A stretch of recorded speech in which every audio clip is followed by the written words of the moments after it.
So I just say this last thing on healthcare Yeah. that people in this region need to know because there is a lot of vitamin D deficiency. And I'll just say this, and you do with it what you want, but if your constituents would like to know this, I know this file, and I just spoke at a conference with doctors from Guelph and doctors from University of Western Ontario and from Queen's University Mm-hmm. on vitamin D, the necessity of correcting health. Canada set it for bone health, and they set it very low. People need to be taking vitamin D. We have a lot of modest people here, and moms, big families. They don't get the time in the sun. They're modest. They're therefore covered, and the skin is your solar panel Mm-hmm.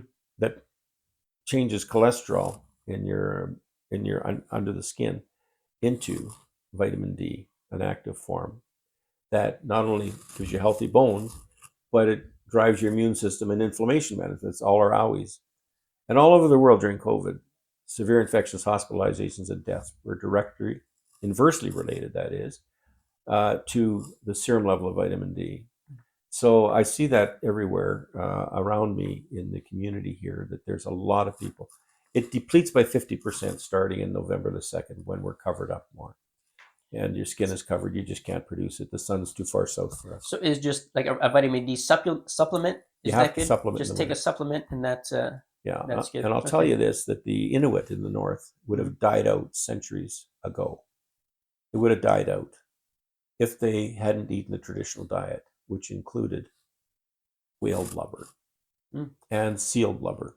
They ate the fat, and most of us say, ooh, except that vitamin D is a fat soluble vitamin and it's stored in the fat.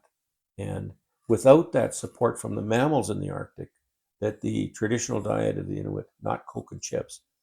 I mean, I was on the health committee. We were always talking about the needs for uh, flying up healthy foods and fresh vegetables to the Arctic.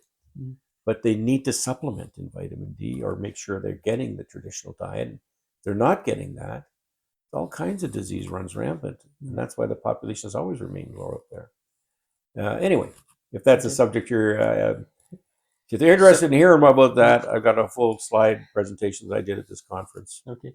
So vitamin D, get some supplements because I'm most likely low. Actually, I think we have some vitamin D supplement downstairs now that I think about it. You see, I'll have to start taking some. I can tell you that you need a lot more than the 400 I use for adults. That's a baby dose Okay. that they're now recommending for adults.